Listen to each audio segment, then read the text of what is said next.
Yeah. Um, and then he's like, uh, no, this is great because I'm totally blanking on it. So just imagine I said something really funny.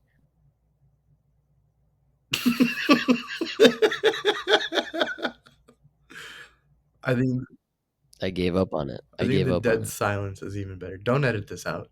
Punch it to me.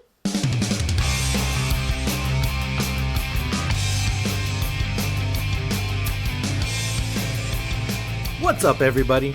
Welcome to another episode of the ColbyCast, where we dive into movies, 21 gigawatts! TV, Sometimes I'll start a sentence, and I don't even know where it's going. I just hope I find it along the way. and everything in between. Well, I don't know how you get a podcast, but you should look into it. I'm Colby, and I'm joined by my two awesome sons, Caleb I don't know how to tie my shoes. and Luke. I never shut up. Together, we're your friendly neighborhood pop culture nerds, here to share our thoughts on Star Wars, Marvel, the latest entertainment news, and maybe even some sports.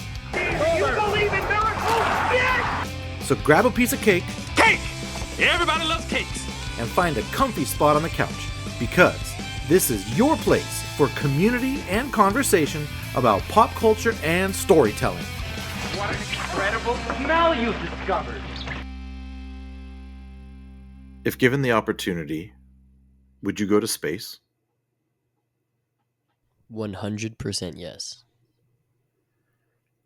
Why? Space is just so interesting, and like I drove to Malibu so I can look at something different, you know? The fact that I would be able to go look at the Earth from space, or go look at the stars from space, or see the moon like that, absolutely 100%. I'm genuinely asking this question, I don't know the answer. Because whenever we see video of like the International Space Station and that stuff, I never see any stars.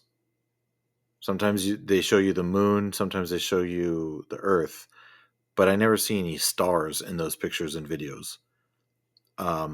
I'm assuming you can see stars when you're out in space, right? Is that, I don't know. I think you can. I don't know why you wouldn't be able to. Yeah, that's sort of where I'm at. Like, why wouldn't you be able They to? don't go anywhere. But I'm right? Do you ever see any stars? Like, all you see is just black, vast nothing. Yeah, you're right. I can't think of any, but I don't know. Maybe we're just on the same wavelength of stupid. Maybe we should get an astronaut on the show. So, and the one question I would ask the astronaut is, can you see stars when you're in space? I Caleb, think would you go to maybe it space has if to do given with the your opportunity? positioning. Wait, say it again. I think it would have to do with your positioning, because like you can be in space but be in a different area. Like space isn't just above you; it's all around you, right? So I don't know. Maybe if you're like Do you pointed in think a that the direction. Earth? Do you think that the Earth has the same effect on astronauts as like city lights do? Because we live in a big city, so we can't really see a lot of stars. Oh Do yeah, you, maybe like the brightness of the sun and the brightness of the earth would block out the stars. I don't know. Maybe. I don't know. I'm no Scientologist. Google, can you see stars in space? First answer. Yes, stars are visible in space, and in fact, they can be seen more clearly than from Earth. Second answer. Of course we can see stars in space. is that still Google like copying an attitude with like Well, you're it's so from dumb. some person named Brian Coberlin. But Google shows it up and it even highlights it for you so you can't miss it. Well, I mean, if Brian says you can, clearly, I I don't know who Brian is. 1000% think, and I really hope I sound like the smart one of the group today, despite my question last week, is the camera taking a picture or a video or streaming whatever live in space probably can't detect the light from the stars that we're trying to see for whatever reason.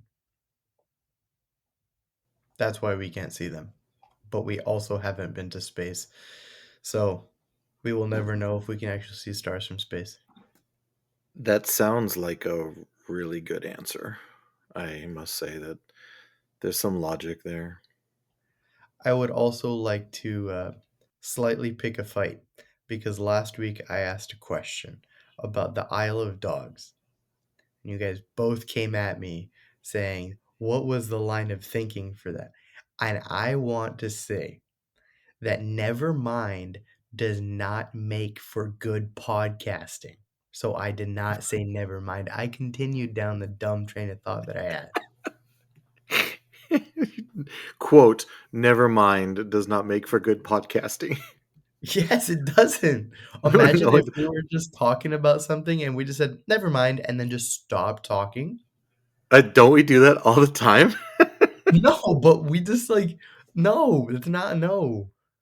What was your question about Isle of Dogs again? It's I been asked like I've Luke slept if since he had then. seen I asked Luke if he had seen Isle of Dogs, and he said no. And I said, "Oh, I almost watched it." And then you guys said, "Okay." Like it was not great, but I almost watched it just to spite you guys this week, but did not have enough time. I do remember now. I asked you if you had not watched a movie that Luke didn't recommend or something like that. Yeah, Or it something. was quite the scene. Yes, You know and what I I did feel like we're watch? reliving it now. What did you watch? I watched Gremlins. I heard you did. Yes, go ahead.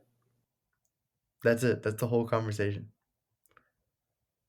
Absolutely not. We've had a conversation about this that we're about to recreate on air. Luke, were you there when we were talking about this? Caleb watching Gremlins? I was. Okay, so we get to gang up on Caleb again. Go ahead, Caleb. What was your opinion of Gremlins? Share it with the ColbyCast listeners. I was not a fan. I thought it was entertaining, but that's it. I don't think I would ever watch it again now that I was loaded into consciousness watching Gremlins. You, sir, are a big fat fibber. Why? Fibber. Why? You said, Dad, I watched Gremlins, and I excitedly, with eyes wide open, looked at you and said, and how did you like it? And you looked at me and said, trash. Yeah, that's true. But then you backpedaled and said that the Gremlins just did weird stuff that you didn't even understand, and I guess maybe you just No, that's got not what one I level. said. I understood all of it, but it didn't make sense that these gremlins, sure the Mogwai were shown to be very smart. They sang, they were musically inclined, they could hum the same note as the little piano was playing. Apparently they were intuitive. You weren't supposed to let them watch TV, but now all of a sudden this gremlin is making the bartender pour her beer and has a ski mask on, holding it like the gangster gun way, putting up at gunpoint. Like you're telling me in the 30 seconds that you just spawned into existence from the YMCA that you saw that on TV and got a ski mask and got a gun that is perfectly ratioed to your hand, and all of a sudden we're just supposed to say, okay, this is really good. Yeah. Yep. Of all Yes, people I that agree completely. I'm so surprised by this because Stickler, the writing wasn't good. Is just allowing this to be okay now? Okay, but it's not trying to be, a cinematic masterpiece. It doesn't make sense that Mogwais exist either. Like that's the Yeah, point. but that's the fictional portion of it. But now we're trying to talk about how these things are literally like how does he know how to use a crossbow? How does he know to flip? He's flipping the breakers to turn off the power in the You don't convenience store. know where they've been. You don't get a Mogwai backstory. We don't even know their names except for Gizmo? Gizmo. Yeah, Gizmo. Yeah, Gizmo. exactly. You don't know him. You don't know if he was an electrician before he got sent to that Chinese pawn shop. I don't think he was. I do have to call you to the carpet here, sir. I don't know what You're that means. talking about, well, look it up. It's an old person phrase. You have to realize that you're talking about a movie based on the logic of don't get this furry, cute little Howie Mandel voiced creature wet, number one, or else it will multiply. How does that work? And number two, whatever you do not feed them after midnight. They don't even Isn't specify when you're allowed to feed them after midnight either. when does the clock Yeah, reset? that bothered me so much. But I don't know how I don't know why I'm arguing with you. I have forever won the argument of everything ever because you guys were over here having a real conversation about whether or not you could see stars from space. Look, we've seen pictures from the International Space Station of space, and I didn't see stars in it. So I never Neither said did that you I. can't. I just said that I haven't seen, or I couldn't think of any pictures I had seen. I'm sure Luke thinks that the moon landing back in the 60s was made on some Hollywood set or No, something. no, no. I'm a patriotic American. We landed on the moon before the Soviets. Okay, super. So then that goes out the window. But even from the video and pictures of that moon landing, you don't see stars. I rest my case. I'm just saying, you don't see stars when you see videos. And until we've all been to space, the only thing we can do is Google it, unless an astronaut wants to come on the ColbyCast and explain to us that they have seen stars. And don't feed Gremlins, Mogwais, Gizmo after midnight. When does Aren't the we clocks reset? perpetually in a When state of after midnight? That's my point, and that's why I'm saying you're complaining that a evil demonic little creature found a ski mask and a gun and pointed it at someone in a movie where the logic and the plot is completely based on something you can't do after midnight, but never stops to say when you can do it. Like, am I getting this right? I can see stars from space, so that makes me smarter than both of you. And that makes Gremlins a bad movie? Yep. No, it wasn't a bad movie. It was what it was. It was supposed to be like spooky, whatever. It was very much not a Halloween movie, but it is what it is. Okay, hot take. That was going to be my question. Is it a Halloween movie? Is it a It Christmas has movie? Or is it a both movie? it has a 100% Christmas ratio. There's It's a New literally Year's movie I don't even think they get to New Year's. How is it a New Year's movie? because it takes place after Christmas. Oh, isn't it during Christmas? yeah, No, I Everybody believe has their because he stuff up, and missed they. Christmas Eve, and that's why he came and brought the Mogwais as a gift. The dad missed Christmas, either missed Christmas Eve or Christmas Day, and he came and he brought that after. I'm pretty sure it takes place after Christmas. I don't know. Let's ask the guy that watched it 2 days ago because I think you're don't making ask that up. me because I have no idea. Oh, you weren't paying attention, weren't you? Were you? That's why you didn't like the movie. That was the least important thing. That was the only linear thing that paid attention in the movie, and I didn't catch it. Everything else was just throw it at a wall and hope it sticks. There is an episode, I believe, of a Netflix show called The Movies That Make Us, or the Movies That Made Us, and there's a Gremlins episode. And I remember watching it and being very entertained by it. They had, maybe it's not Movies That Made Us, I can't remember, but I've seen a behind the scene show on the Gremlins. And yeah, what you just said, I remember them saying, like, there was a section of this movie, of the movie making process, where they were just throwing stuff at the wall to see what stuck. I'm a So genius. I am a yeah, genius. clearly you are a genius, but you're very wrong in the fact that it's not that good, because it is an incredibly good movie. It's iconic. It's so good that they made a second one. And if you I'm didn't like sure. the first one, you'll really not like the second one. So you should watch that. Yeah, I watched it with Brittany, and she the next day was like, "Oh, do you want to watch Gremlins 2?" And before she could even finish the question, I said no.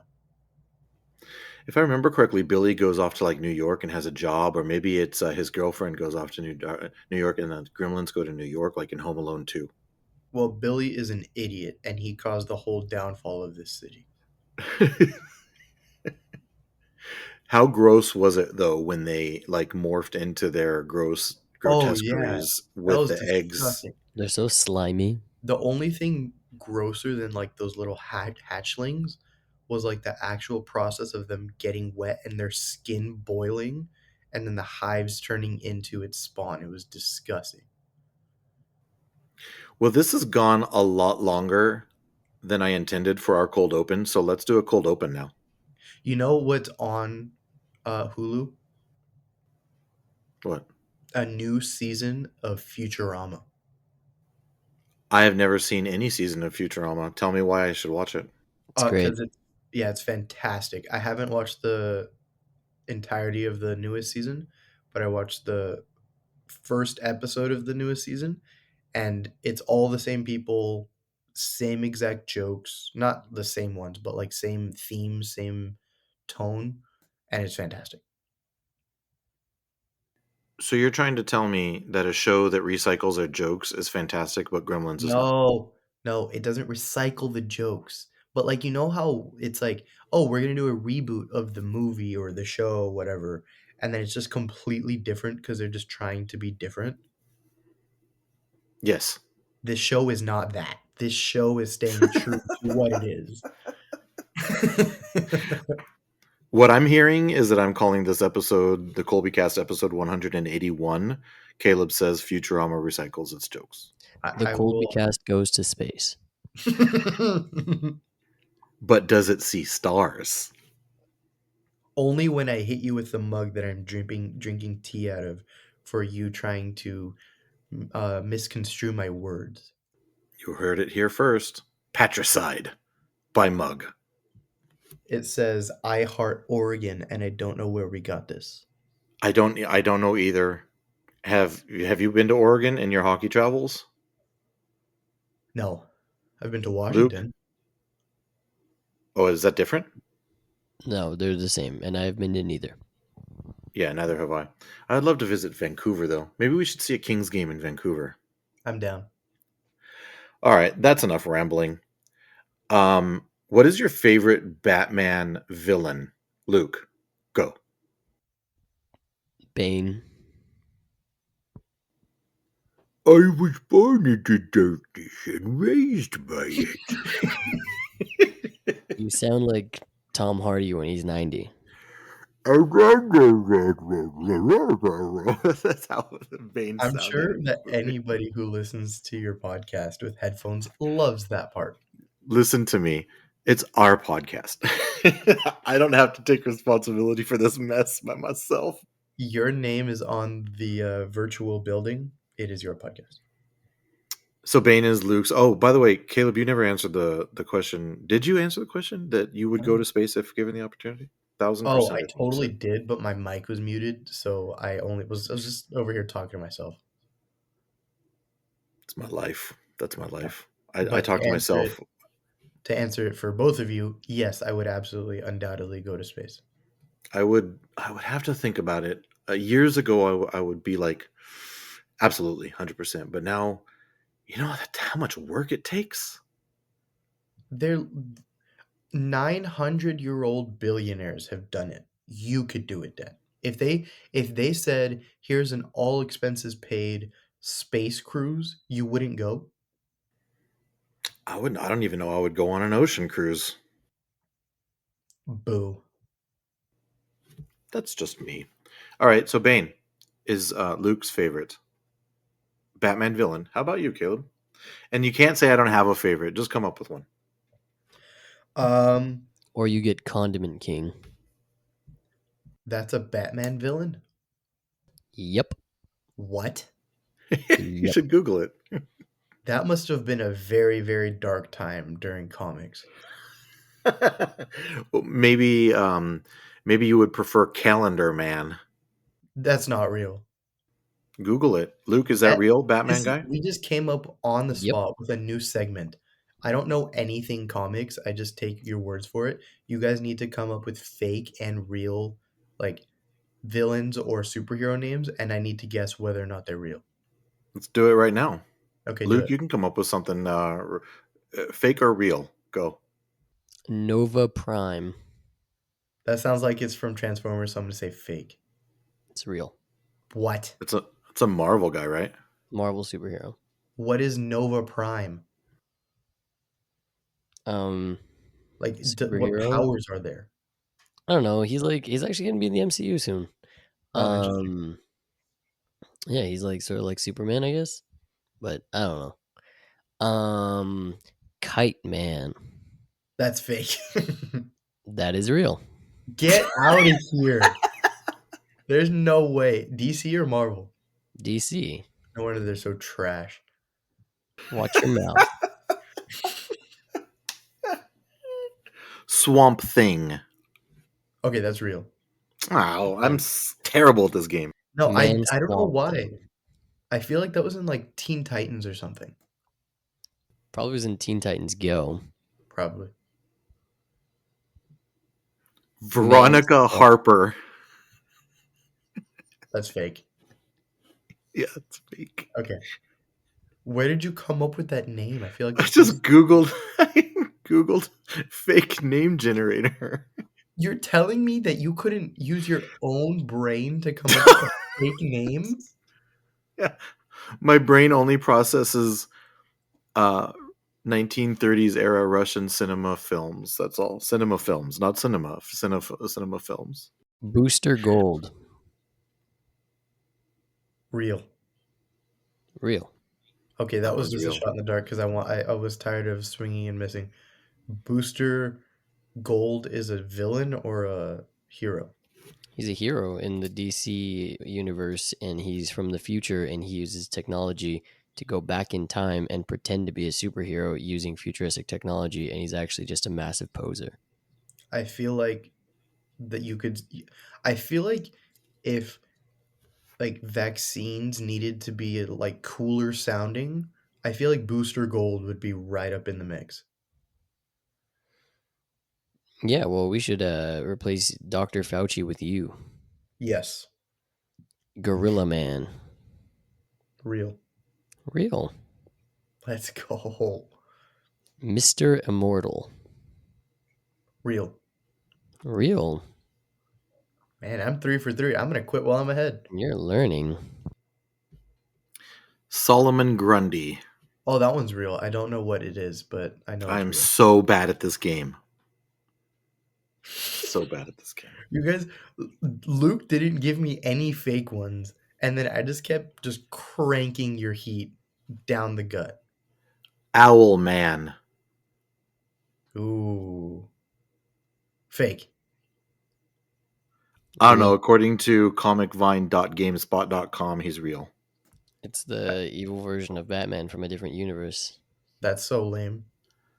You see him in Crisis on Infinite Earths. You also see him in Incredibles 2. No. Okay, so Luke said Bane. I'm trying to get a favorite villain out of you, Caleb, and this is what happened. So it's going great. I feel like Bane is the right answer. I feel like people can try and be different, but like Joker's really cool, but there are just so many, and just like Heath Ledger did Batman or did Joker, right? Correct. Okay, I'm so proud of myself. That Joker might be the best Joker objectively. So I feel like he'd be a 1B, but Tom Hardy's Bane is top notch. Do you guys have any references besides the Dark Knight trilogy? Like you guys aren't, like Basing this Batman the on animated. Bane. Well, I mean, both of your answers from the Dark Knight trilogy. So When you did guys I don't say it was have. from the Dark Knight trilogy? Well, it's Bane's like the big guy from the third one. I just assumed, Yeah, and but you were obsessed with that character from the time we saw the movie. So sorry. yeah. No, he was great in the Batman animated series. He's super cool in that. I love him in the he's in the Justice League show where he's really good in that, and then there's a couple other comics where he's really cool too, because he's actually like he's not just some yoke dude with a mask and like sort of a ninja but big. He actually has his little steroid thing he takes that makes him into like a 8 foot tall, 400 pound mass of muscle. And depending on the variation of him, he actually has a really interesting backstory. Well, he certainly was none of those things in the worst movie ever made, named Batman and Robin. Sorry to all of you involved in Batman and Robin, but that movie wasn't good. He was a mindless, vocabulary-less, like, goon. That's all he was, and he just was the muscle for Poison Ivy. So I would any chance I get to say blah on that movie. I would love to plug the Harley Quinn show on Max. It's so good. It is very raunchy. The actress for Penny in Big Bang Theory, I'm forgetting her name. She Kaylee voices Harley Cuoco. Quinn. Yeah, Kaylee Cuoco or whatever. Um, she's she's the voice of Harley Quinn, and she's great. Bane is in it. I have a picture of Bane hanging, or a poster of him on my door right now from the show. He's such a like little idiot, and everybody just makes fun of him, and he just gets angry and wants to blow things up. He's hilarious in it. Kite Man's in it. Kite Man. See, he's real. You have talked about the Harley Quinn show before, and yeah, I know you're a big fan of that. It's very popular. Haven't seen it. Two things. Dude, go ahead.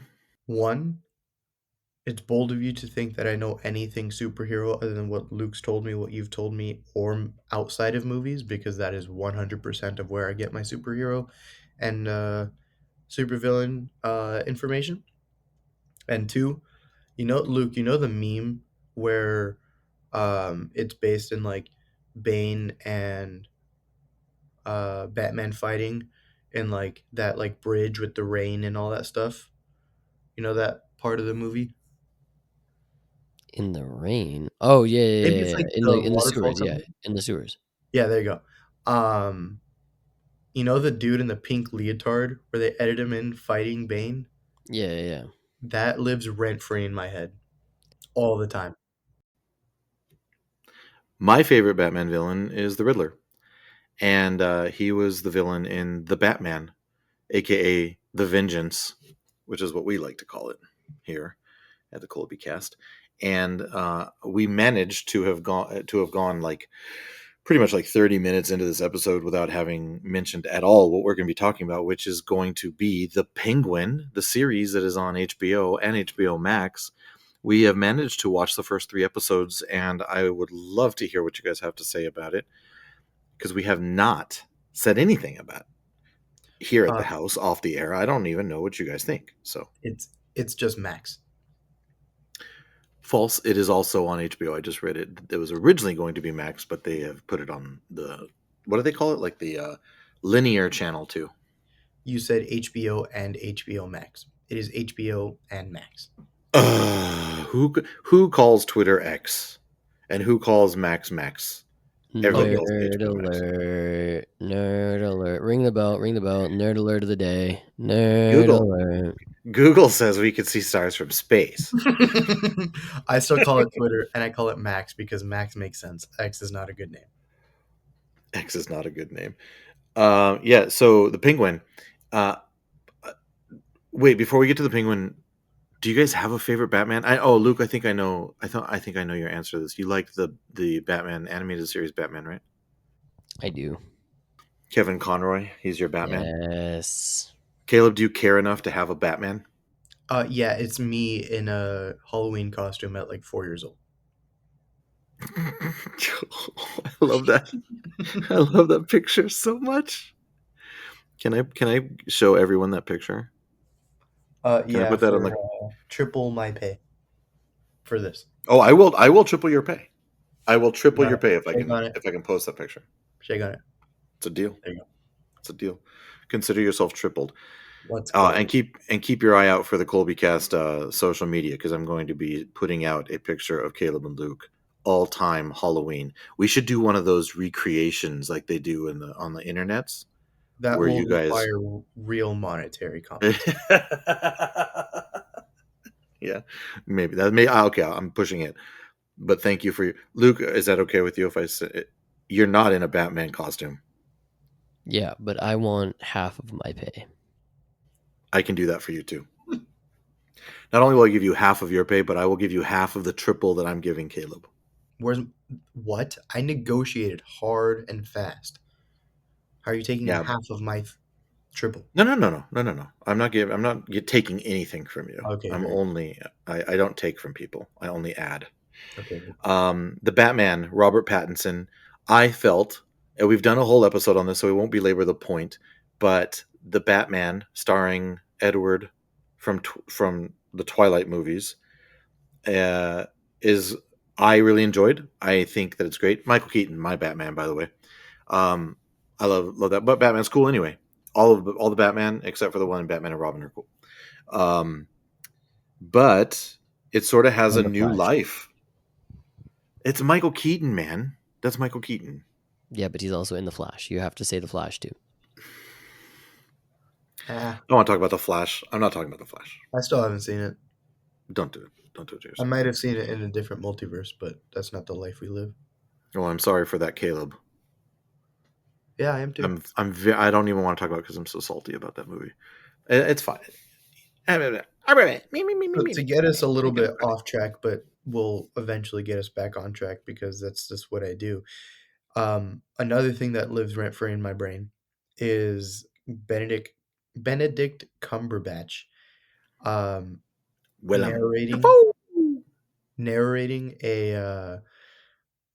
a documentary about penguins and not being able to pronounce penguin a single time right. And every single time I see the show title that we're going to talk about, I think of the different ways that he pronounces penguins. And I think that needs to be another thing that you post in this week's posts of this episode. You sent me the video of that, I think, at one point. So maybe you have to send it to me again because it is very I will funny. send that to you right now. I love that. Great. I love the edit. I will put that out there for everybody to enjoy. And if you haven't figured it out already, we're going to talk about the penguin, which I think I've already said, but we're you guys are not helping me stay on track at all this episode. Penguin on Max, as previously misstated by me. Episodes 1 through 3. Of course, the penguin is renamed to Oz Cobb, not Oswald Cobblepot. Don't know if you guys have opinions on that, but some people do. Played by Colin Farrell, absolutely unrecognizable in this role, just like he was in the Batman. We all liked the Batman. Go check out our thoughts on it on a previous episode. Kristen Milioti is also in the show, who plays Sophia Falcone. Caleb's favorite actor ever, Clancy Brown, the GOAT, is also in it. Renzi Felice plays Victor Aguilar, and a whole lot of people. So we've watched the first 3 episodes. We have not talked about the fact that we've watched the first 3 episodes. So tell me, and whoever wants to go first, what do you guys think about this show? I like it. I like it a lot. I like how it ties into the Batman with Robert Paddington Bear, but it doesn't rely on it. I think that's a very important part. It ties in the sense of where the city is at and where the power vacuum is, but they never even name drop the Batman. In the 3rd episode, they have some more flashbacks and stuff, and then throughout the show, they mention the Riddler and the mayor and all this stuff, but it's not reliant on that. And I think that's part of what makes it good, because it's very easy to be tempted by the idea of, well, maybe because this had some success, we can ride its coattails, but that's not the sense. I really like the tone of the show. It's not as dark and mysterious as the Batman, but I think my favorite part of it is the way Gotham is depicted. It really makes it tie in so perfectly to the movie, but it also gives it sort of a sense of independence on its own.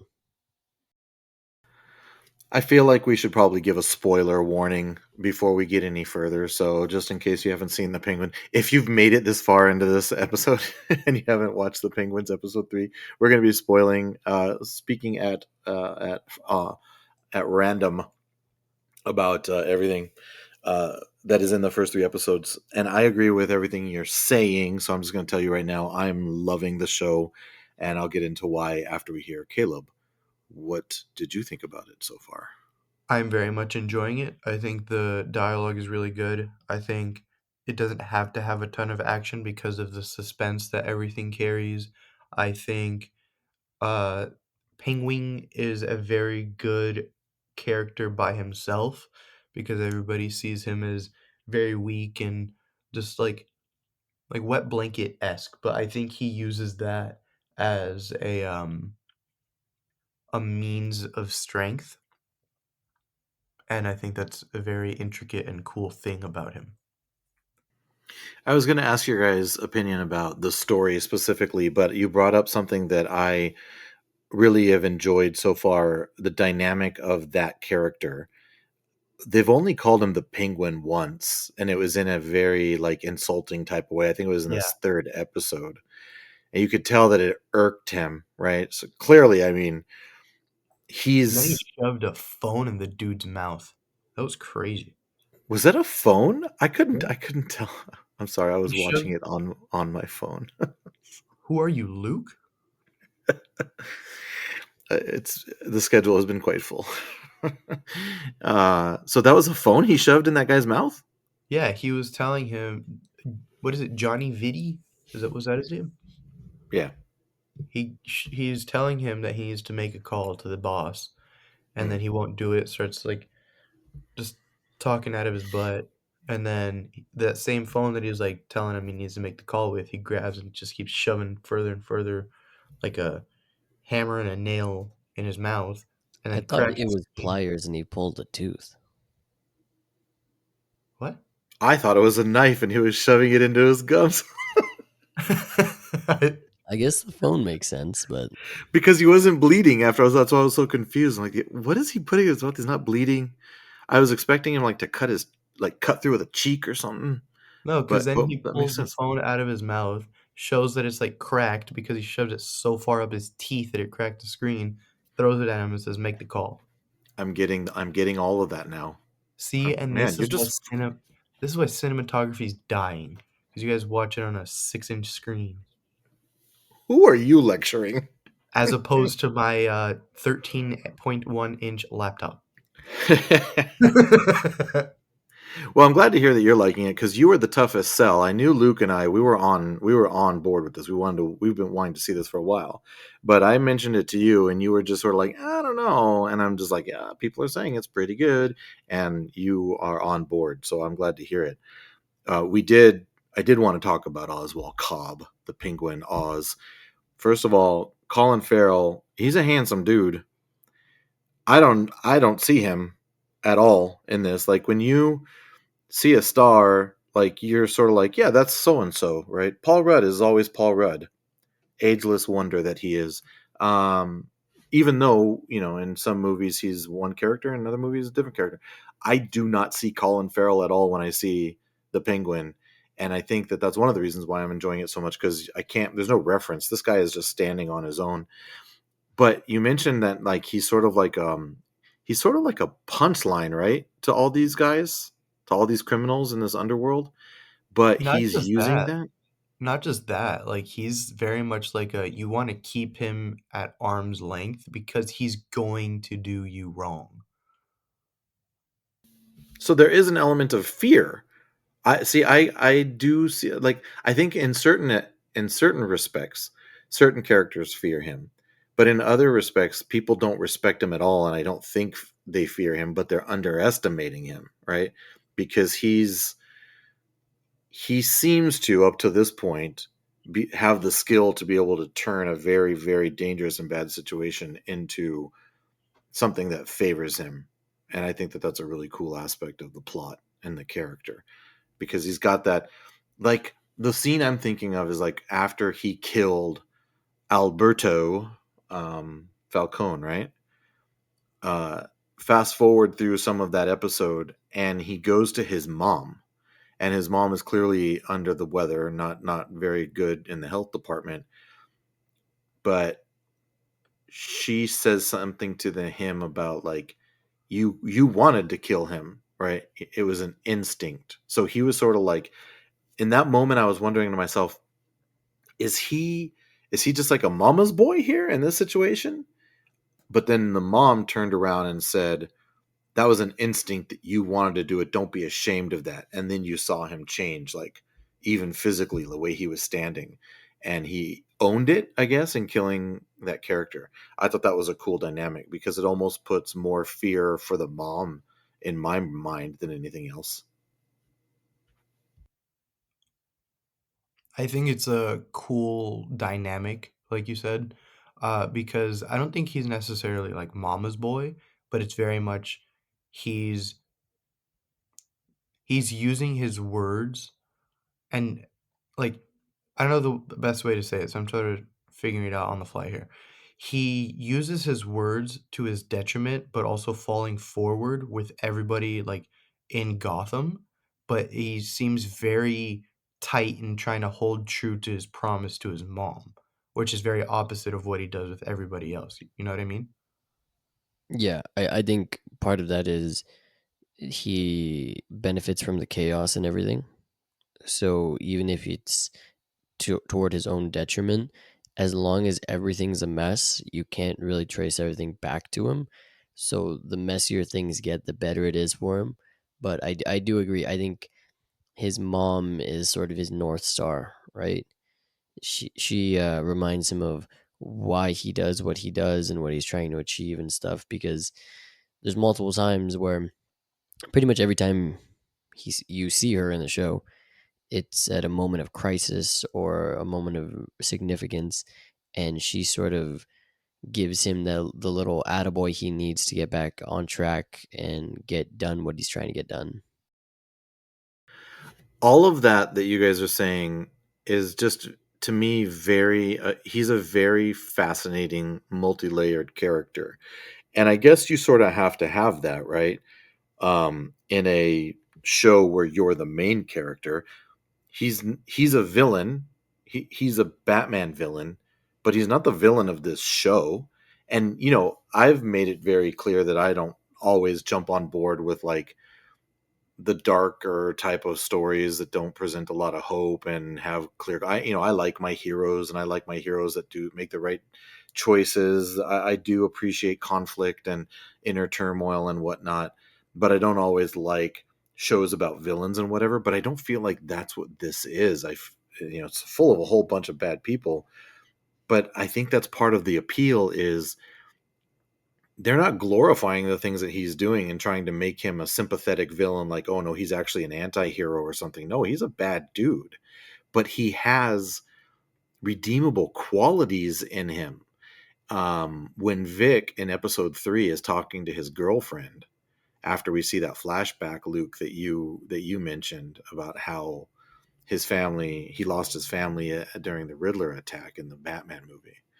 He's talking to his girlfriend, and he was trying to explain like who he worked for, and at one point he's like, I sort of think he likes to have me around.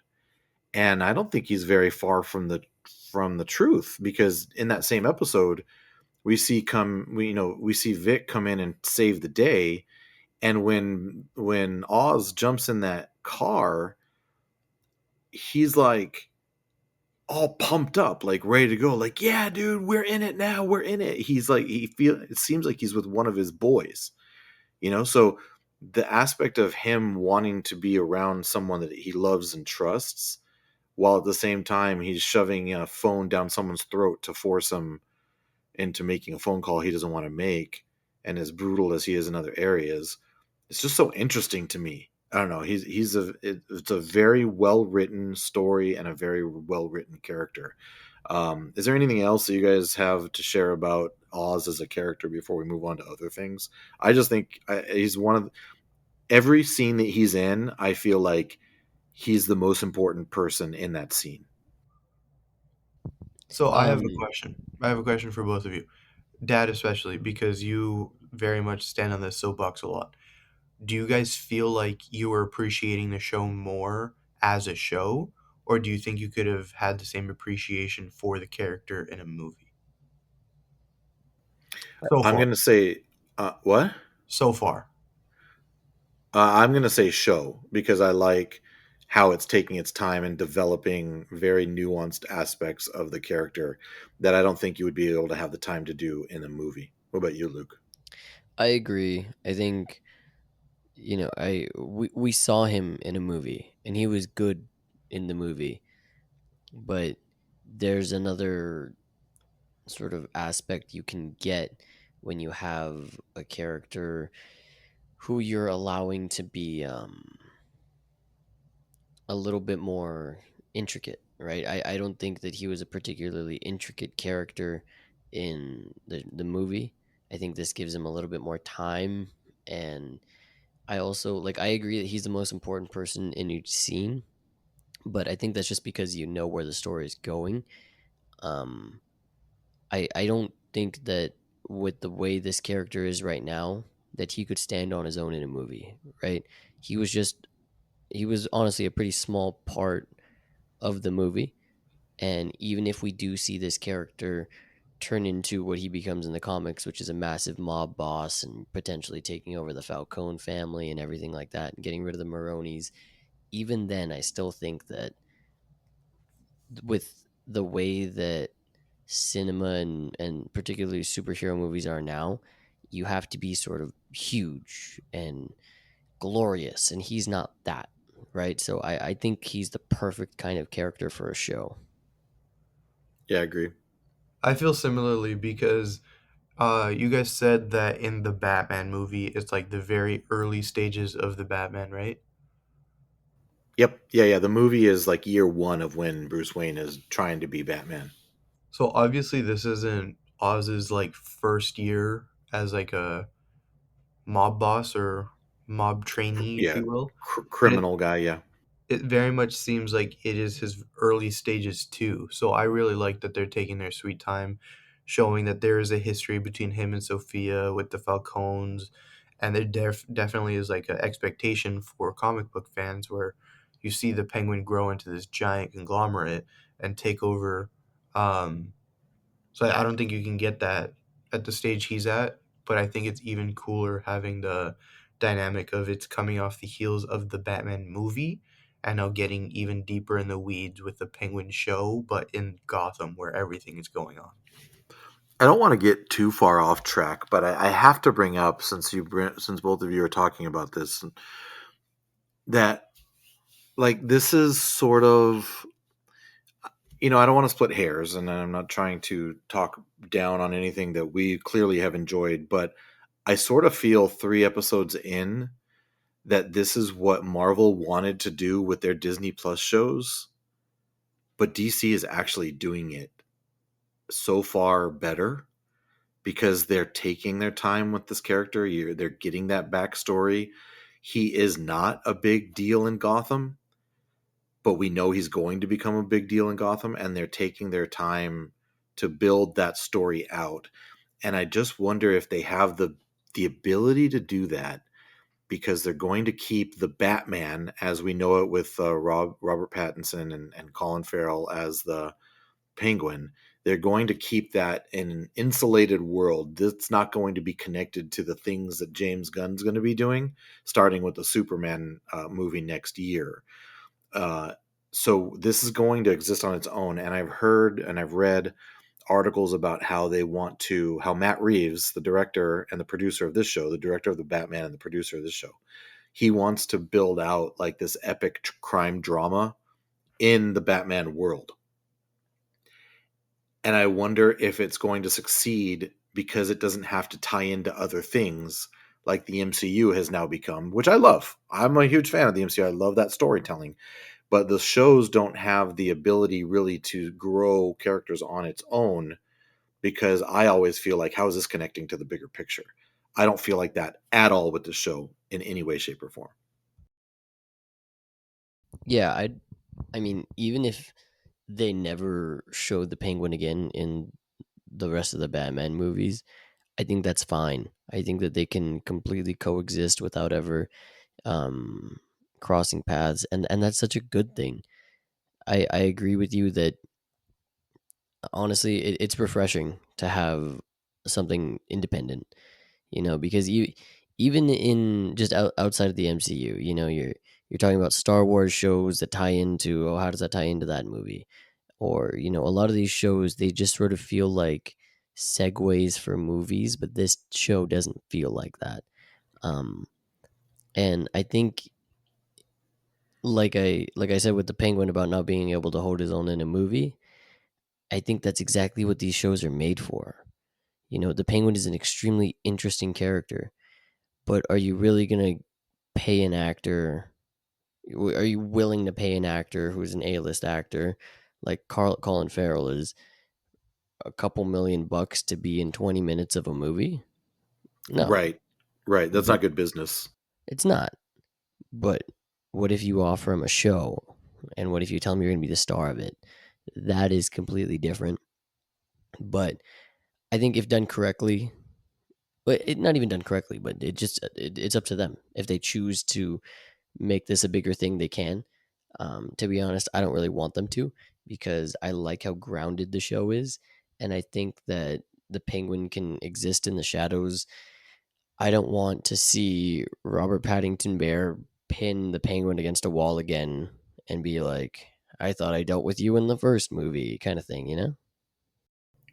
Well, then I'm not sure you're going to enjoy too much what I'm about to say, because I do believe that I did see an article somewhere that Matt Reeves talked about how this show is going to bridge the Batman and the sequel to the Batman, but that it's actually going to lead right into, like, it picked up minutes after the Batman was finishing that whole thing with the seawalls exploding and all that.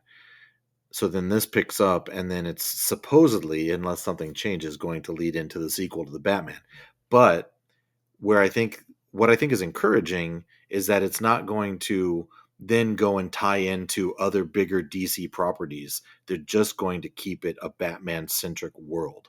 So even if this goes into the sequel for the Batman, and then another show is born out of it, or another season of the Penguin comes out of the sequel of the Batman, I still think it has the opportunity to not be beholden um, to other things. Oh, somehow we have to work in a Clark Kent reference. You know what I mean?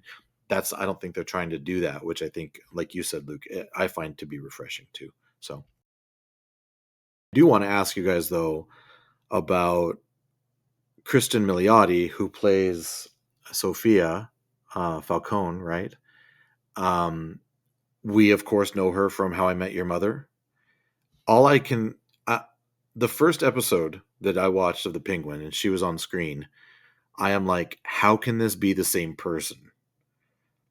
Just go watch the final season of How I Met Your Mother to see what I mean, because she is so complete. What a brilliant actress she is. She is so charming and so, like, just she's just a great sitcom character, right? As the How I Met Your Mother, She's very kind. very kind, like uber kind. And then you switch gears and you see her being Sophia Falcone, and I am absolutely petrified of this person. I'm more scared of Sophia Falcone than I am of Oz Cobb, whatever his name is. Um, and Oz is just pretty intimidating, but Sophia has that cool, calm, but can break into a murderous psychopath at any moment vibe to her, and I think she's absolutely killing, no pun intended, the role so far. It's the eyes. The eyes they're crazy. She It is never the ice. You're blinks. right. She never blinks. The piercing blue just feels like it's staring into your soul.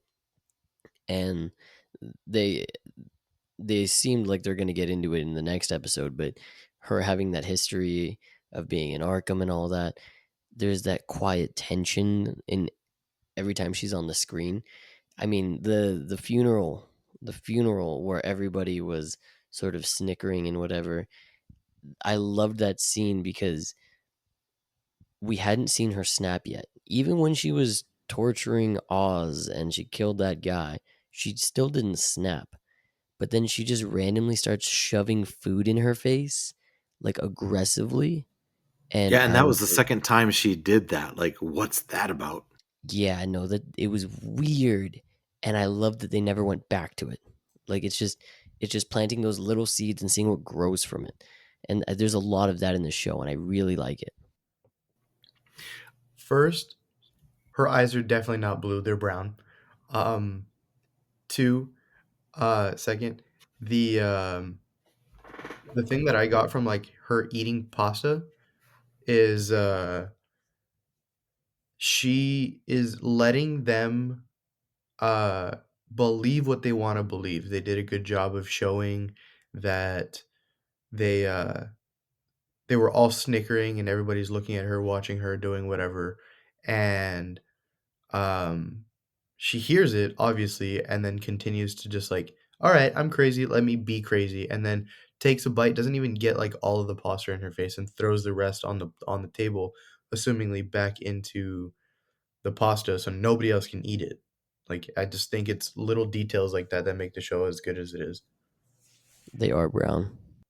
I was gonna say in an effort to be full disclosure, uh, and I think that makes her scarier, right? Like her eyes are huge and they're very dark, and it's just very scary.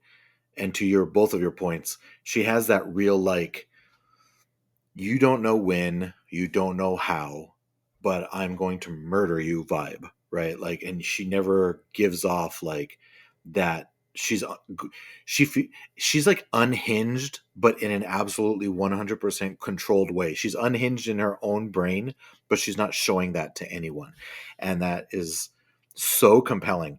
And I love the fact that we learned a little bit of backstory between her and Oz specifically. Let me ask you a question because I do honestly have this question. Was that implying that they were together, like romantically, or like dating, or was No, no? no, I didn't take it that way at all. I thought it was way more like he was, a caretaker for her or looking after her or something like that.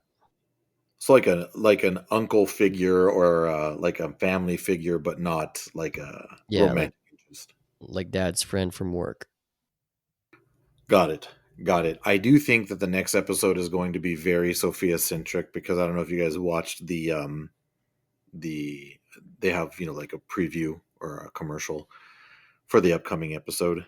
Um, but it was very Sophia centric. So I think we're going to be getting into some backstory, and she's left in a very dangerous place in the last part of this episode. But before we go any further, let's talk about Vic because he's another character that I think they're killing it with it. Like I'm invested in his story completely aside from the main story.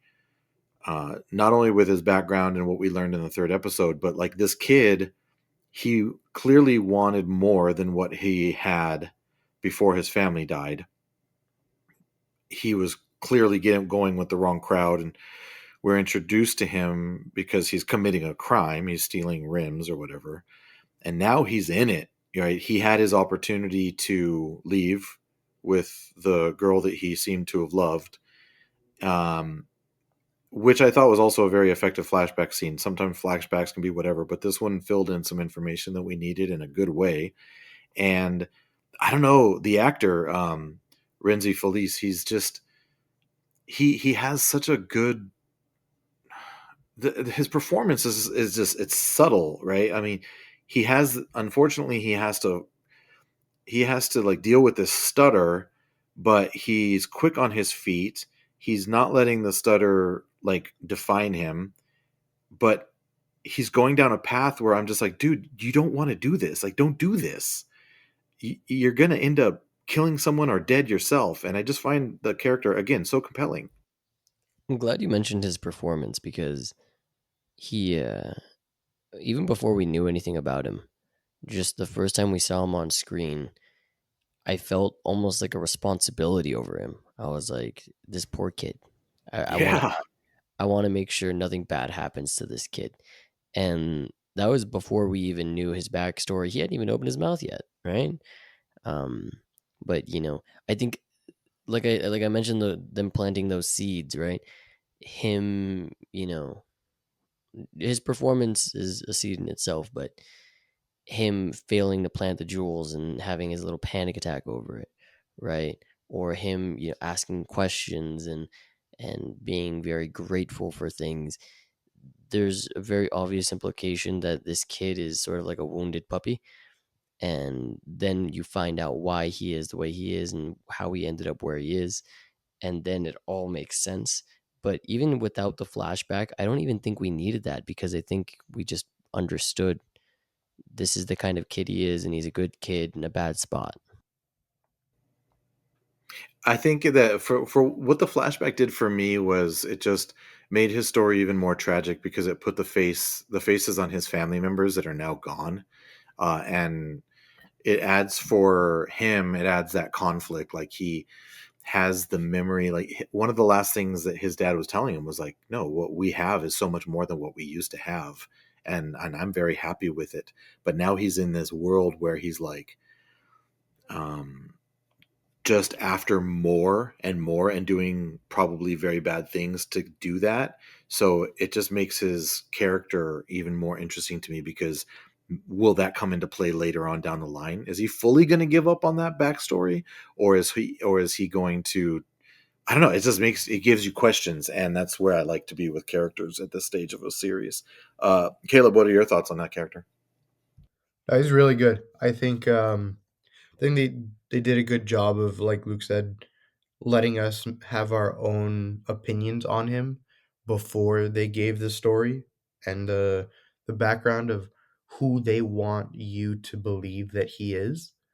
Um, and there hasn't been a point where I'm just like, oh my god, this character's so annoying, or he's so this, he's so that. They're trying too hard to be this or that. Like, I feel like because of the living situation, because of all the things that we know that Gotham is, and his girlfriend being obviously like a positive influence in this time where he's going down the opposite path.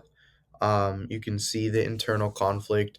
You can see all the things that you want from a good character and a good story playing out with him. And like you said, his performance is so excellent that like you can't help but root for him to just do what he wants to do and what he thinks is right, instead of be like, oh, do the right thing, because if you're hoping they do the right thing, you're watching the wrong show. Yeah, absolutely. Very well said. Um, well, I mean, I want to say one last thing. That was really my final thought on the show so far, is that I think that this show not only is, I mean, it's up there for me. It's like Andor level, Ahsoka level. It's like Last of Us level. Um, it's really off to a strong start, and part of that is because I think that episode one could be like the perfect first episode of a TV show. It had a self-contained story from beginning, middle to end. Like they even reference like when him and Vic were talking about mixing drinks. When Oz and Vic were talking about mixing drinks at this corner market, and then they go off on this long, this whole thing. There's this big dramatic end to the episode, and then they just finish the episode with them sitting across from that market, referencing back to, see, I told you it was better, right? Like these two, this is great. Just super enjoying the show, and it was off to a great start. So, was there anything that you guys wanted to get to before we wrap it up? Any final thoughts? No, I'm just really enjoying the show, and this is one of the only shows where, I'm sure if I really wanted to, I could find criticism and nitpick certain things, but I'm really enjoying it, and I don't really see. I have an idea of where it's going to end, right? But I can't tell what's going to happen next, and I'm really enjoying that part more than anything. So you approve of the writing?